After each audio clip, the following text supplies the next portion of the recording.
Jadi hari ini kita tak boleh nak cerita bab hati ke hati. Tak boleh nak cerita apa yang ada dalam hati masing-masing sebab Allah Ta'ala yang tahu hati kita. Sebab Allah Ta'ala yang tahu hati kita. Sebab Allah Ta'ala yang tahu hati kita. Alhamdulillah, kita kembali dalam 30 minit Ustaz Don. So, saya tulis dekat sini. Tuan-tuan tengok apa yang terjadi. Jadi, kita nilai sama-sama. Okey? Baik. Ini kronologi dia. Ini kronologi. Amboi, kita ni dah jadi macam CSI dah ni. Ini kronologi. Kronologi. So, kronologi. Di sini adalah video-video saya. Yang pertama, orang sebut pasal Bani Tamim. Yang kedua, orang sebut pasal Ikhwanul Muslimin. Allahu Akbar. Ikhwanul Muslimin. Yang dekat sini, orang sebut pasal Telaga Barahut. Oh, Dr. Zul betul saya. Dia kata Telaga Barahut. Telaga Barahut. Okey. Dan sebagainya, berdasarkan kepada apa yang telah terjadi hari ini. Ini kronologi dia. Daripada sini, turun masuk tahun 2014. Wih, lama ya perbezaan tahun ya. Tapi tak apa, it's okay, no problem. Daripada tahun 2014 ni, keluar pula. Di sini ada beberapa kronologi video. Yang paling syok sekali, ada kompilasi kesalahan-kesalahan yang saya lakukan. Memanglah saya manusia. Kalau kata kesalahan, confirm lah mesti ada. Takkan pula tak ada, betul? Tak apa, di sinilah kompilasi itu. Kompilasi. Oh, dah macam album artis ya, kompilasi zaman-zaman berzaman. Okey, tak apa. Lepas itu, boom. Jadilah apa yang terjadi sekarang ini, semua perkara-perkara ini. Khair, ini kronologi dia. Baik, dalam keadaan macam ni saya nak cerita. Yang pertama sekali, untuk bahagian first saya nak hurai, sini dulu. Bahagian yang kedua, saya akan masuk dalam bahagian sini. Saya akan minta tuan-tuan semua bagi perhatianlah supaya kita semua tak silap sama-sama. Nah. Kalau saya salah, tak ada masalah. Sini live boleh call terus insya-Allah. Bani Tamim yang pertama sekali. Orang kata saya ini orang yang cinta terlalu taksub dengan bangsa Melayu dan sebagainya. Wallahu alam akhi ya karim, masya-Allah tabarakallah. Saya nak sebut kata apa? Di dalam video yang saya sebut tu, saya nak beritahu tuan-tuan, ceramah saya bukan satu tempat, ceramah saya banyak tempat dan orang yang biasa duduk dalam ceramah saya boleh membenarkan perkataan saya. Sebelum saya cerita pasal Bani Tamim, saya akan bagi tahu kata ini adalah pendapat beberapa ulama dan ini adalah dalam bentuk teori, Okey, saya tak mau cerita fakta ni kosong sebab ni masjid negeri. Kut takut saya sampai salah maklumat. Saya bagi tuan-tuan balik dengan fakta, tuan-tuan balik cari. Kalau saya salah, nanti carilah cara macam mana. Kontaklah universiti, habaklah kata saya salah maklumat. Habak, jangan risau sebab takut saya sebar ke orang salah. Apa dia? Tuan-tuan cuba buka kitab hadis, tengok akhir zaman. Contoh ni saya bagi contoh ya. Imam Mahdi. Bukankah Imam Mahdi ni nanti ada penyokong? Penyokong Imam Mahdi adalah Bani Tamim daripada Timur. Dan ulama kata kenapa Bani Tamim? Tanah Mim Melayu, tanah Melayu.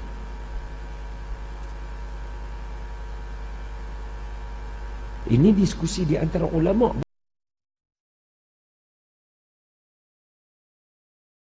Bukan saya cakap kosong. Hak ni ulama bagi tahu kat saya sampai kat tuan-tuan. Nabi sebut Imam Mahdi hak yang mai tolong dia, support belakang dia adalah Bani Tamim daripada Timur.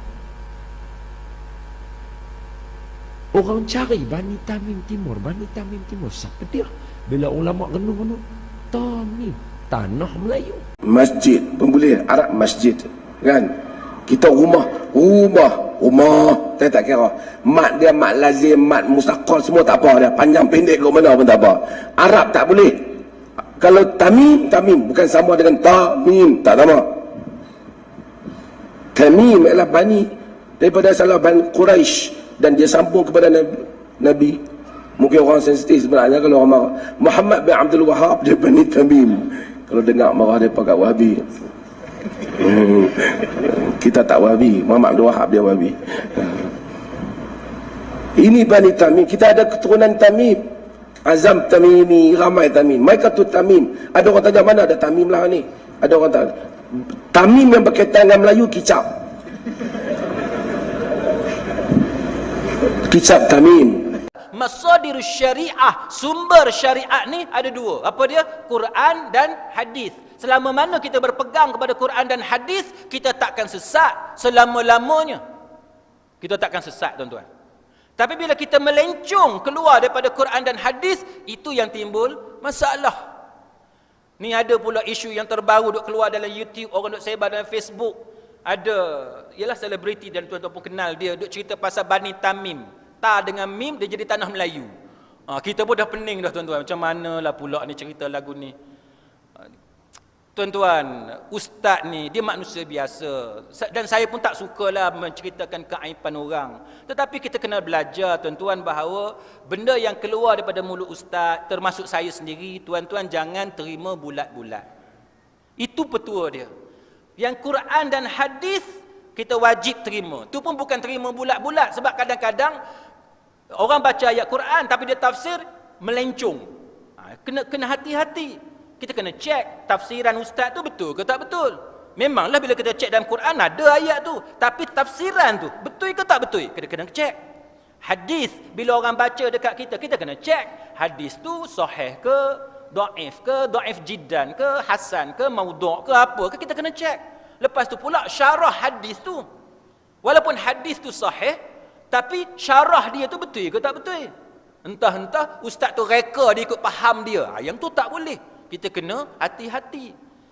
Mungkin tuan-tuan akan kata, ustaz tu ustaz baik, dia orang baik. Ya, orang baik, tetapi orang baik tak semestinya dia betul semua. Kadang-kadang orang baik pun dia buat silap. Maka sebab itu kita kena hati-hati. Jadi kalau tuan-tuan terjemah Bani Tamim, ta dengan mim jadi tanah Melayu, saya pun pening. Macam mana pula Nabi boleh cakap Melayu pula, tanah Melayu. Nabi boleh cakap Melayu, kita pun jadi pening.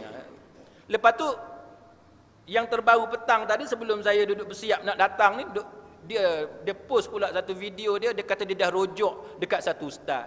Tuan-tuan, nak rujuk ni pun kena rujuk pada orang yang berautoriti. Ustaz ni, walaupun dia keluar dalam TV, tak semestinya dia betul. Di beberapa tempat saya pernah cerita, ustaz-ustaz yang keluar dalam TV, nanti tuan-tuan kata ustaz jalan itu dia jealous tu sebab dia tak keluar TV. Itu masalah lah pula. Masalah lah pula. Kalau saya keluar TV, tuan-tuan, saya tak main malam ni, tak main. Tuan-tuan jangan baik-baik, nasib baik saya tak keluar TV. Tuan-tuan sekalian, melawak. Tuan-tuan sekalian, tak semestinya ustaz yang keluar TV, yang keluar radio ni dia betul. Sebagaimana tak semestinya saya ni yang tak keluar TV, tak keluar radio ni betul. Manusia ni semua dia sama. Tok guru pondok sekalipun, profesor kat universiti sekalipun, tak semestinya dia betul semua. Samalah juga dia belajar di Saudi ke, dia belajar di Yaman ke, di Syria ke, di Azhar, di Mesir ke, tak semestinya dia betul sebab dia manusia. Jadi kita sebagai talib, sebagai penuntut ilmu, kita kena cek. Bangsa tu dikenali. Orang kenal Bani Tamim. Zaman tu tak ada masalah. Orang tahu apabila ada orang datang, ini Bani Tamim. Semua orang kenal. Tiba-tiba kita ubah, kita kata yang dimaksudkan dengan Bani Tamim bukan bangsa tu, tapi maksud dia tanah Melayu. Itu merepek namanya. Dia bukan sekadar merepek, dia lebih daripada itu. Kesan dia apa? Seolah-olah kita menunjukkan bahawa Nabi bagi tahu sesuatu kepada para sahabat, membiarkan para sahabat menyangka satu benda, sedangkan hakikatnya Nabi nak benda lain. Ini mustahil. Itu kesan yang kita kena faham. Ta'khirul bayan inda waqtil hajah mustahil. Mustahil bagi Nabi apabila orang memerlukan penjelasan, tapi Nabi diam. Nabi tak boleh buat begitu. Begitu juga Abu Hurairah radhiyallahu anhu, kalau betul ikut tafsiran sebahagian orang ni, dia tak faham siapa Bani Tamim. Para sahabat tak faham siapa Bani Tamim. Jadi itu mustahil yang pertama. Dan yang kedua, Nabi bercakap dalam bahasa Arab. Tanah, bahasa Melayu, perkataan tanah tak ada dalam bahasa Arab. Kita pergi tukar, jadi maksudnya tanah Melayu. Ini melampau. Kita bolehlah berlapang dada, tapi ini melampau, merosakkan agama. Nabi SAW pernah berdoa, Allahumma barik lana fi Syamina wa fi Yamanina. Ya Allah, berkatilah negeri Syam dan berkatilah negeri Yaman. Nabi doa 3 kali. Ya Allah, berkatilah Syam, berkatilah Yaman. Konteks di zaman itu semua orang faham. Apabila Nabi kata Syam, dia bererti negara yang berada di atas daripada Madinah, merangkumi kawasan Jordan, kawasan Palestin, kawasan Syria dan sebagainya. Itu semua Syam. Apabila dikatakan Yaman, dia meliputi bahagian bawah daripada Mekah, termasuklah Yaman dan juga Oman dan juga kawasan Saudi yang bersempadan dengan kedua-dua negara. Apabila dikatakan Bahrain, pada ketika itu dia merujuk kepada kawasan di sebelah hujung teluk, termasuklah Qatar, Bahrain dan sebagainya. Semua orang faham pada ketika itu. Jadi bila Nabi doa, Allahumma barik lana fi Syamina wa fi Yamanina. Ya Allah, berkatilah negeri Syam, berkatilah negeri Yaman. Semua orang faham. Saya nak tanya, apa pandangan tuan-tuan? Kalau tiba-tiba ada orang datang, dia kata dia orang Malaysia, dia kata Nabi telah mendoakan keberkatan kepada orang Malaysia. Kita tanya dia, sebab apa? Dia kata, bukankah Nabi berdoa Allahumma barik lana fi Syamina? Dia kata, betul lah Nabi doa Allahumma barik lana fi Syamina. Apa pandangan tuan-tuan? Kalau orang datang, lalu dia kata Syam tu maksudnya orang Malaysia. Sebab Syam tu SYAM maksudnya segala yang anak Malaysia. Apa kita akan kata? Kalau ada orang dia datang tiba-tiba, dia kata para ulama dulunya mereka tak tahu apa maksud Syam. Tapi setelah mereka kaji, mereka lihat buku, mereka buat kajian terperinci, lalu mereka faham Syam itu artinya segala yang anak Malaysia. SYAM. Bila kata teori, tuan-tuan tengok tak cinta ilmu berkaitan dengan akhir Dajjal, kedatangan Dajjal macam Ustaz Badli Shah hafizahullah taala, mudah-mudahan dipelihara Allah oleh Allah taala Ustaz Badli Shah. Ustaz Badli Shah datangkan teori 1, teori 2, teori 3 berdasarkan kepada hadis Nabi. Ini adalah teori. Teori boleh diterima dan boleh ditolak. Siapa terima, wallahu alam. Siapa tak mau terima, wallahu alam. Kilahuma elok bagi dua-dua. Sebab apa? Teori dia menggalakkan kita untuk kita fikir sejauh mana Nabi SAW dalam percakapannya, dalam hadisnya menjangkau pemikiran manusia. Sebab yang ni boleh jadi, yang ni boleh jadi, yang ni boleh jadi. Dan tidak ada sepatah pun yang saya mengatakan inilah yang dimaksudkan dengan hadis tersebut. Tiba-tiba orang kata, Ustaz, tapi dalam video yang kami tengok tak ada pun Ustaz kata macam tu. Sebab video yang anda tengok bukan video yang penuh. Dan orang yang buat video itu pula dia tidak ada di dalam majlis ketika saya menyampaikan. Itu satu. Okey, selesai bab ni ya. Khalas, habis. Tak ada masalah, tak payah bergaduh benda-benda kecil. Ikhwanul muslimin, Allahu Rabbi, perkataan dia mengatakan Ustaz Don menghalalkan darah orang-orang Islam. La haula wala quwata illa billah. Saya nak sebut, ketika ikhwanul muslimin diberikan hukuman gantung pada tanggal hari yang ke-17 kalau tak silap saya, peristiwa MH307. 370.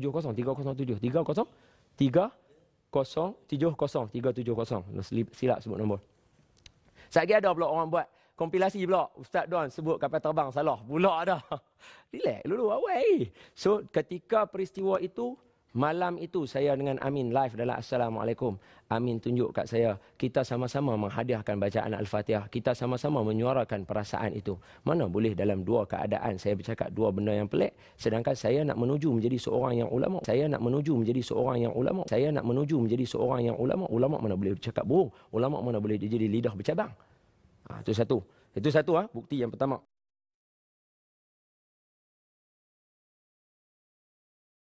Yang kedua, saya nak sebut kata apa?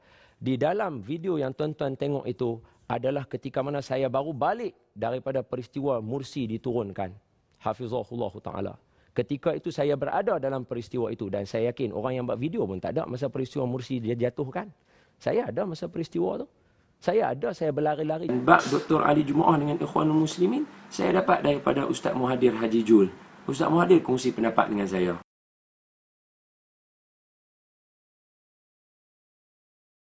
Saya sampai pendapat itu. Bukan, saya dah habaq dah berapa kali. Bukan pendapat saya sebarkan apa yang ulama, salah satu benda supaya jadi buah fikiran kepada kita. Hari ini kita semua dah makin maju. Apa salahnya? Kita fikir sama-sama, kita jadi orang bagus, kita menuntut ilmu, kita cari ilmu, menelaah ilmu, jawab penulisan dan sebagainya. Apa salahnya? Cari makanan untuk isteri saya, tengok macam mana minyak disekat, macam mana kereta beratok panjang. Saya ada masa peristiwa tu, tembak 20 orang dekat ya dengan rumah isteri saya. Saya ada dalam peristiwa itu. Sangat mustahil lah kalau saya kata satu-satu perkara begitu. Tak apa, saya nak sebut kata apa? Dalam peristiwa ini, apa yang saya kata berkaitan dengan Ikhwanul Muslim dan Syekh Ali Jumaah, relate balik ketika permulaan ini. Sekarang baru orang tahu ketika saya bertanya, Ustaz, Fadilatul Ustaz, akhi yang saya kasihi, Ustaz Syed Abdul Qadir Al-Jofri, ketika saya tanya dia, dia kata, rupa-rupanya apa yang dikatakan oleh Dr. Ali Jumaah itu sebenarnya Dr. Ali Jumaah pun mengaku kata dia tidak mengatakan perkara itu. Bila? Saya tanya dia ketika tahun 2014. Ketika peristiwa itu berlaku, Dr. Ali Jumaah sedang dihujam teruk ketika ini. Dan di sinilah saya kata apa? Seperti saya ceritakan MH370. Saya kata apa? Possibility untuk menjadikan semua benda yang ada di atas muka bumi ini semuanya boleh jadi. Saya senaraikan satu possibility. Semua orang dalam kapal terbang mati. Possibility semua orang hidup. Possibility jadi konspirasi. Possibility semua ada ayat Al-Quran. Termasuklah possibility apa yang Dr. Ali Jumaah kata. Saya mengatakan ini adalah salah sebahagian daripada apa yang kita boleh terima. Dan ini juga sebahagian daripada apa yang kita boleh tolak. Sebab apa? Ini pendapat Dr. Ali Jumaah. Bila kata ijtihad, dia boleh diterima dan boleh ditolak. Tetapi kita sebagai anak murid, buka kitab yang dikarang oleh Fadilatul Ustaz, Ustaz Muhadir Haji Jul, berkaitan dengan khilafiyah. Dalam bab yang pertama, akhir sekali bab, pada halaman yang ke-107 kalau tak silap saya. Tuan-tuan boleh buka muka suratnya. Tuan-tuan tengok, dia mengatakan berkaitan dengan, apa dia? Bagaimana keadaan orang yang belajar dengan guru. Bagaimana adab anak murid dengan guru. Bagaimana keadaan guru. Saya ketika peristiwa ini, saya mengatakan jangan mengatakan yang bukan-bukan kepada Syekh Ali Jumaah. Ketika mana anak-anak murid Syekh Ali Jumaah mengatakan perkataan yang begitu kotor kepada seorang Syekh.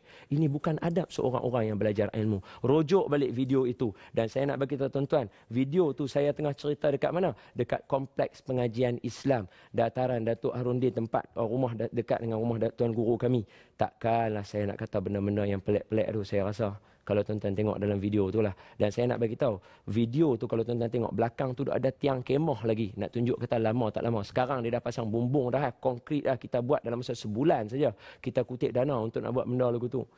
Tolong fikir 2-3 kali. Saya pesan balik, Ikhwanul Muslimin ni apa? Saya highlightkan kepada orang, jangan kita mengatakan sesuatu perkara buruk kepada Dr. Ali Jumaah, seorang yang membela kuat Ahlus Sunnah wal Jamaah. Itu ungkapan saya ketika ini. Ketika mana banyak tuduhan yang mengatakan Dr. Ali Jumaah mengatakan yang demikian. Tahun ini, sekarang, bila tanya balik, Ustaz Syed Abdul Qadir kata, sebenarnya ungkapan itu pun bukan keadaannya daripada Dr. Ali Jumaah. Itu hasil jawapannya. Boleh dapat? Jadi apa sebenarnya yang saya buat tuan-tuan? Adakah saya mengatakan Ikhwanul Muslimin dalam keadaan macam tu? Tolonglah. Wallahu a'lam.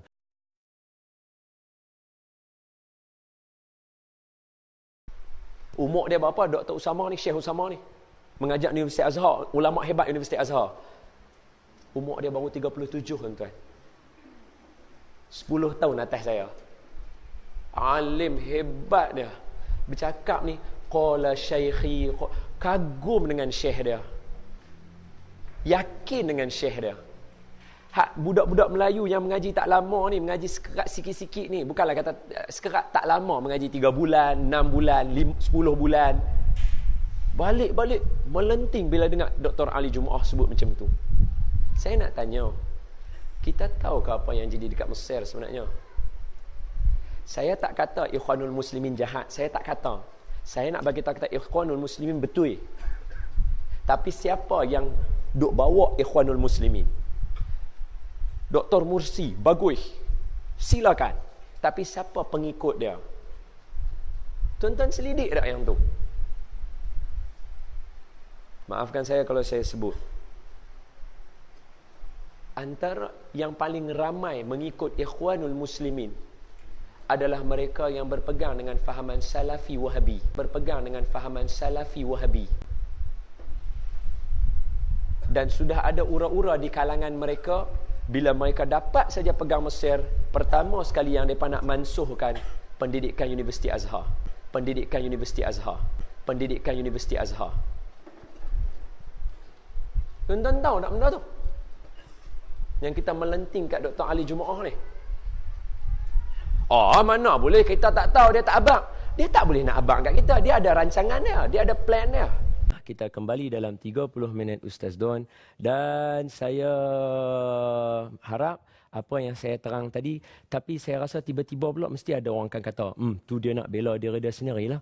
Saya rasa macam tak salah. Sebab apa tau? Sebab benda ni, tu saya kata benda jadi kat sini, tapi perkara yang jadi hari ni orang buat-buat keadaan kat sini. So orang di sini yang memulakan peristiwa itu. Jadi tak salah kalau saya membetulkan keadaan, bukan membela diri, terbaliknya membetulkan keadaan. Okey, yang ketiga, Telaga Berhud dan juga apa yang terjadi di sini. Okey, tengok elok-elok, yang ni penting. Saya tulis kat sini supaya apa yang saya nak bercakap, saya tak lupa. InsyaAllah. Yang pertama sekali, Telaga Berhud ini sabit daripada beberapa kisah. Saya bukan nak jawab sebab ulama' dah jawab lah. Dr. Zulkifli Muhammad Al-Bakri, tuan guru yang saya hormati, dah jawab secara clear. Benda tu tak apa, yang tu baca lain. Khair. Dia kata malam ni hampir dekat Telaga Zamzam. Sampai dekat Telaga Zamzam, orang panggil nama dia. Kalau betul dia daripada kalangan ahli syurga, dia akan sambut panggilan hang. Ahli syurga Mekah, ahli syurga. Benda-benda ajaib macam ni tak ada masalah benda macam ni. Jadi dia pergi malam tu. Dia pergi malam tu, dia panggil nama kawan dia 3 kali. Panggil nama kawan dia 3 kali. 3 kali tak menyut. Menyut tau menyut. Menyahut. Menyut ni dia Oxford lah, bahasa Oxford. Menyut. Lalu dia pergi jumpa Syekh besok. Tuan Syekh, aku panggil 3 kali nama kawan aku dekat Telaga Zamzam, dia tak menyut aku panggil. Tuan Syekh tu kata apa? Inna lillahi wa inna ilaihi raji'un. Aku takut dia daripada kalangan ahlul neraka. Habis tu macam mana Tuan Syekh? Ada satu lagi telaga dekat Yaman. Nama telaga tu Telaga Berhud. Hampir dekat telaga tu panggil. Sebab kalau dia di kalangan ahli neraka, dia kena panggil dia dekat Telaga Berhud, dia akan menyut panggilan hang dekat Telaga Berhud. Dia pergi Telaga Berhud, panggil nama kawan dia. Baru sekali panggil, kawan dia menyahut. Dia terkejut. Inna lillahi wa inna ilaihi raji'un. Dia tanya kat kawan dia, sebab dia kawan dia masuk neraka. Bersya pertama sekali terdetik kat dia, dia ni songlap dekat aku ni 800,000 kot. Dia tanya kawan dia, Mas, duit aku yang aku bagi kat hang itu tu ada lagi. Kawan dia kata apa? Hang kenal aku, hang tahu aku akan jaga duit hang nak elok. Hang balik rumah aku dekat kawasan sekian-sekian, aku tanam dia kat situ. Anak aku, bini aku, siapa pun tak tahu. Sebab duit tu banyak. Aku yakin, aku tak boleh percaya kat orang lain. Mereka aku percaya kat dia aku simpan dia elok. Kawan dia terkejut, duit dia 800,000, dia tu punyalah amanah dan jujur, simpan elok-elok. Tapi apa pasal hang masuk neraka? Dia tanya kawan dia, aku penting nak tanya kau, pasal apa hang masuk neraka? Apa jawab kawan dia? Aku ada seorang adik perempuan. Ni kawan dia jawab, aku ada seorang adik perempuan aku susah, adik perempuan aku tak cukup makan. Tapi aku tak pernah tanya khabar, aku tak pernah tolong. Dan yang ketiga tu paling teruk, aku tak pernah rasa kesian dekat dia. 3 benda ni Allah tarik daripada aku, dia humban aku masuk dalam neraka. Seperti yang Dr. Asri sebut tadi tentang roh ahli syurga dan roh ahli neraka. Dibawa suatu cerita yang jelas, ulama nyatakan kisah itu ada masalah. Tetapi ditutup dengan hadis yang sahih, la yadkhulul jannata qati'. Tidak masuk syurga orang yang memutuskan silaturahim. Hadis itu sahih, tetapi cerita yang dia bawa itu palsu. Kalau kita baca cerita tu sendiri, seorang hamba Allah tu mencari di mana harta yang disimpan, tiba-tiba yang menyimpan itu mati, kemudian dia berjumpa dengan beberapa orang syekh di Makkah. Tak bagi tahu syekh mana satu kat Makkah tu. Dia tak bagi tahu. Dan apakah syekh itu dari kalangan Nabi, dari kalangan sahabat, dari kalangan orang yang dapat berita gaib? Tak ada siapa yang tahu. Jadi bila kita baca tu memang kita tahu ini cerita Doraemon. Tetapi untuk hiburan, memang ramai orang percaya kepada perkara macam ini. Tapi kalaulah betul itu dinyatakan cerita kartun, tak apa. Tapi ini dikatakan dengan tujuan untuk dekatkan orang kepada agama. Agama tidak mengajar kita seperti itu. Ada orang tanya saya, sama kes sebab Telaga apa?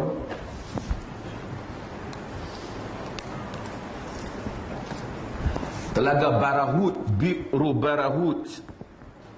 Bi'ru Barahud ataupun disebut juga sebagai Burhud.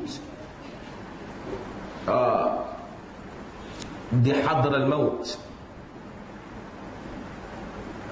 Telaga itu disebut di dalam beberapa riwayat termasuk At-Tabarani dan dihasankan oleh sebahagian para ulama dahulu, sehingga ulama mutakhir dikala hatta Albani juga menghasankan hadis tentang seburuk-buruk telaga.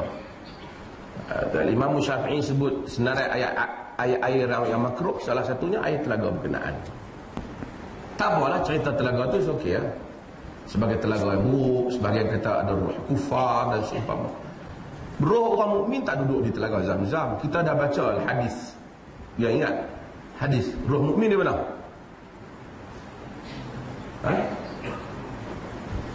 Betul, aku mengaji jenis hafal kuat tapi lupa kuat.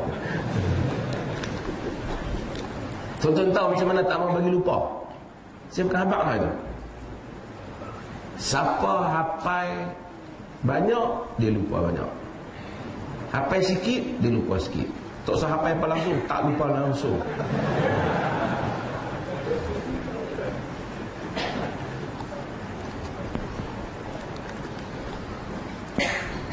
Tak saja saya nak cerita telaga tu pasal ada orang tanya ni. Jadi telaga tu, roh orang mukmin dia bukan duduk di telaga Zam-Zam. Hatta Imam Az-Zahabi tidak kata macam tu, Ibn Qayyim tak kata macam tu. Kita tahu dalam hadis yang diriwayatkan oleh Imam Ahmad, Imam Ahmad kata apa? Haddatsani Muhammad bin Idris Asy-Syafi'i. Muhammad bin Idris Asy-Syafi'i menceritakan kepada aku an Malik bin Anas, daripada Malik bin Anas, an Ibn Shihab Az-Zuhri, daripada Shihab Az-Zuhri, an Abdurrahman bin Ka'ab bin Malik, daripada Abdurrahman bin Ka'ab bin Malik, daripada Nabi sallallahu alaihi wasallam, daripada Ka'ab bin Malik, daripada Imam Ahmad, daripada ambil daripada Syafi'i, daripada Malik, daripada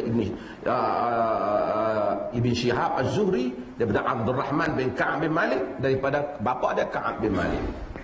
Nabi sallallahu alaihi wasallam menyebut nasamatul mu'min ta'irun ya'luqu fi syajaratil jannah hatta yarji'ahu Allah ila jasadihi yaumal qiyamah.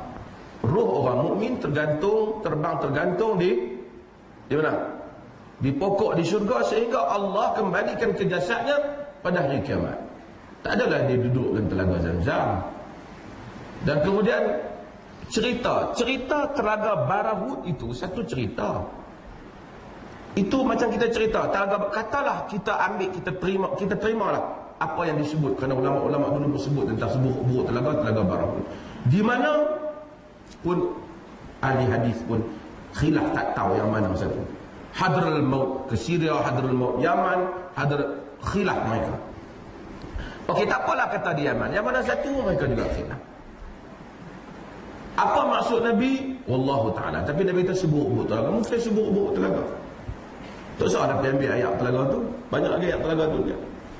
Tapi nak cerita, itu cerita memang ada dalam hadis, tapi cerita bahawasanya seseorang bila hilang bila siapa mati, boleh nak pergi tanya, boleh pergi panggil kat telaga tu roh dia. Kalau dia orang jahat, ahli neraka, dia akan menyut, akan sahut. Ini cerita lain. Jangan gunakan hadis itu, kata hadisnya sahih, untuk membenarkan cerita ni. Ini cerita tambahan. Saya kata kalau cerita tu benar, kita nak suruh kawan-kawan kita pergi panggil telaga tu, nak tanya MH 370 duk tahu mana. Kok dia mati, dia suruh habaq. Dok kami sebenarnya jatuh di laut sekian-sekian. Kita tak boleh jadikan itu alasan. Saya buat contoh simple, saya tulis hari ini. Nabi Khidr, cerita Khidr dan Musa ada dalam suratul Kahf dalam Quran. Tapi tak mentionlah nama Khidr, hanya sebut nama Musa alaihissalam. Di dalam Sahih Al-Bukhari disebut nama Khidr. Okey. Jadi cerita Nabi Khidr dan Musa cerita yang benar. Kita tak boleh nak jadikan bukti yang benar daripada Quran dan Sunnah ini menjadi dalil untuk membenarkan cerita hikayat Melayu lama, kata Hang tu jumpa dengan Nabi Khidir. Tuan-tuan faham? Hikayat Melayu ulama kata hang tu jumpa dengan Nabi Khidir. Bila orang tanya apa bukti dah? Nabi Khidir ada dalam cerita Quran. Dalam hadis ada. Tak lah, itu cerita lain. Ni cerita lain. Jangan gunakan dalil tu untuk kuatkan cerita. Satu orang mai jumpa kita, Allah, aku baru saja balik Jordan, jumpa dengan Nabi Syuaib.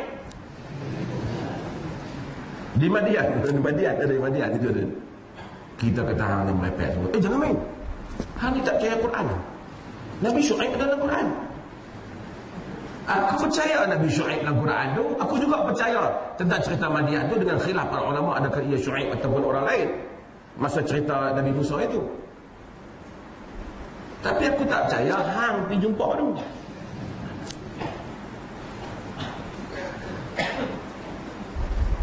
Jangan, don't try to confuse orang lain. Kalau kita jangan confusekan orang lain dengan cara kita quote benda ni. Ini ada bukti yang hadis ni untuk membenarkan cerita yang datang kemudian.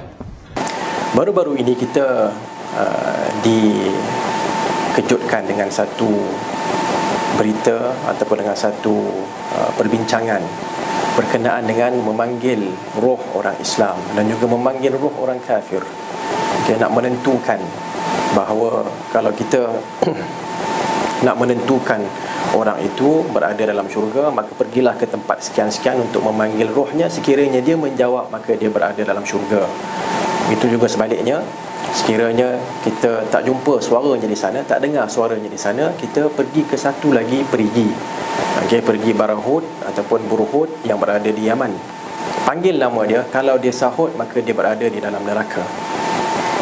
Tuan-tuan dan puan-puan sekalian, berkenaan dengan isu ini, pertama sekali, apabila kita berbicara tentang perkara yang ghaib, hendaklah kita memastikan wujudnya dalil yang mengisbatkan ataupun menetapkan perkara itu. Apabila kita melihat, membuat sedikit kajian berkenaan dengan Bi'ru Barahud ataupun perigi Barahud, kita akan dapati terdapat 3 bentuk hadis. Yang pertama ialah berkenaan dengan air dalam perigi itu adalah antara air yang tidak baik di atas muka bumi. Ini berasal daripada hadis yang bertaraf hasan. Yang kedua ialah perigi ini akan keluar daripadanya api, dan api yang disebutkan dalam beberapa hadis sahih yang lain daripada Yaman. Jadi taraf hadis yang mengatakan api keluar daripada perigi ini tarafnya juga adalah taraf yang statusnya dhaif. Yang ketiga berkenaan dengan roh orang kafir akan diletakkan dalam perigi ini, perigi Barahud. Hadis ini juga merupakan hadis yang dhaif dan tidak sahih. Jadi itu satu isu berkenaan dengan perigi Barahud. Kita dah dapati ada lebih kurang tiga perbincangan, seperti yang saya sebutkan tadi. Tetapi isu yang kedua ialah adakah terdapat di sana hadis yang sahih?